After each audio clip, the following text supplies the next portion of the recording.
अस्सलाम वालेकुम दोस्तों, मैं यासिर परवेज़ पेश हूँ आपकी खिदमत में। आज की इस वीडियो में मैं आपको बताऊंगा औरंगज़ेब आलमगीर के बारे में। ये तारीख़ का ऐसा शख्स है जिसे लगभग हर कोई एक जालिम और धर्म का दुश्मन समझता है, और जो थोड़े से लोग इन्हें अजीम समझते हैं उन्हें कोई नहीं सुनता। कमाल की बात तो यह है कि औरंगज़ेब को बुरा और जालिम बताने वाले बेबुनियाद बातों और कहानियों के ज़रिए से उन्हें जलील करते हैं, और जो लोग उन्हें पुख्ता सबूतों के ज़रिए से अजीम समझते हैं उन्हें कोई नहीं सुनता। और आज हम औरंगज़ेब आलमगीर की पूरी ज़िंदगी के बारे में जानेंगे और समझने की कोशिश करेंगे कि किस तरीके से अब तक आपकी आंखों में धूल झोंकी गई और इस महान शख्स को जालिम बताया गया। तो फिर चलिए आज की इस वीडियो को शुरू करते हैं। अल सुल्तान, अल आज़म, अल फकन, अल मुकर्रम, हज़रत अबुल मुज़फ्फर, मुहिउद्दीन मोहम्मद औरंगज़ेब बहादुर आलम। सबसे पहले जानते हैं औरंगज़ेब आलमगीर की ज़िंदगी के बारे में। दोस्तों, मुग़ल बादशाह औरंगज़ेब की पैदाइश 3 नवंबर 1618 में बहोद गुजरात में हुई थी। औरंगज़ेब का पूरा नाम मुहिउद्दीन औरंगज़ेब था। आपके वालिद 5वें मुग़ल बादशाह शाहजहां थे और माँ का नाम मुमताज़ महल था। दोस्तों, बात करें औरंगज़ेब की जवानी की तो औरंगज़ेब एक अच्छे और सच्चे मुसलमान थे और अपनी जवानी की उम्र में भी बहुत तिलावत किया करते थे।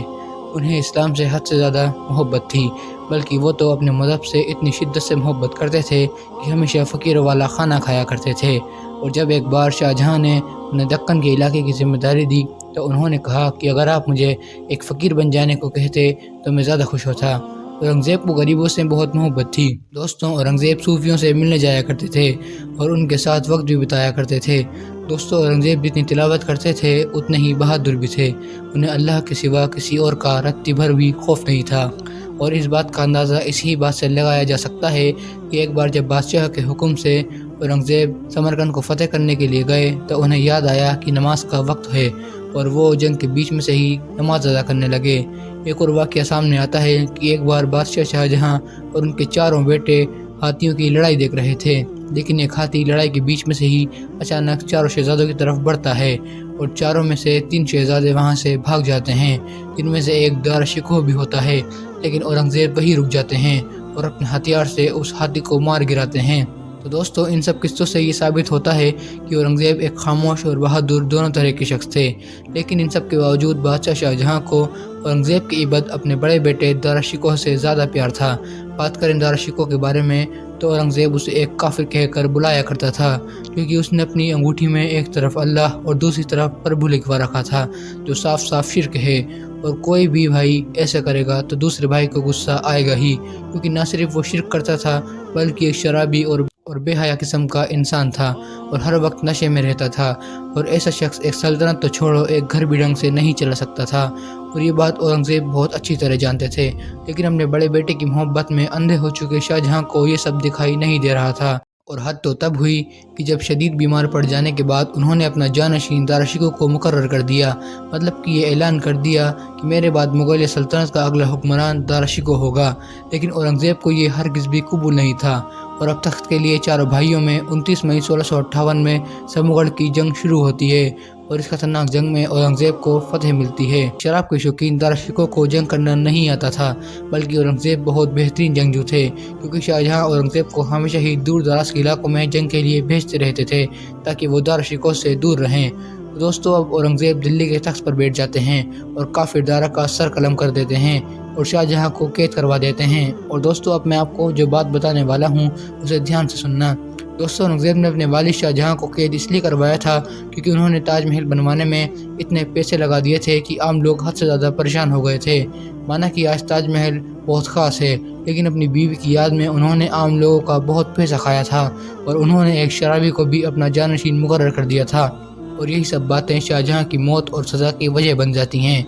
दोस्तों, सुल्तान बनने के बाद भी औरंगज़ेब ने अपनी ज़िंदगी को जीने का तरीका नहीं बदला। दोस्तों, औरंगज़ेब के समय मुग़ल सल्तनत दुनिया की सबसे अमीर सल्तनत हुआ करती थी। दुनिया की लगभग 25% दौलत हिंदुस्तान में मौजूद थी। दौलत की कोई भी कमी नहीं थी, लेकिन उस औरंगज़ेब ने एक मामूली सिक्का भी अपने ख़जाने से अपने निजी काम के लिए नहीं लिया, बल्कि वो तो कुरान लिखते, टोपियाँ सिलते और उन्हें बिकवाते, और उनसे आए कुछ पैसे से खाना खाया करते थे। औरंगज़ेब आलमगीर बहुत मामूली खाना खाया करते थे, और उन्होंने कभी भी अपनी ज़िंदगी में शराब को हाथ तक नहीं लगाया, बल्कि उन्होंने शराब को पूरी सल्तनत में बैन करवा दिया था। उन्होंने हिंदुस्तान को अपने दौर में सबसे अमीर और सबसे ताकतवर देश बनाया था। दुनिया की 25% दौलत, 40 लाख से ज़्यादा सिपाही, हज़ारों तोपें और बहुत कुछ हिंदुस्तान में मौजूद था।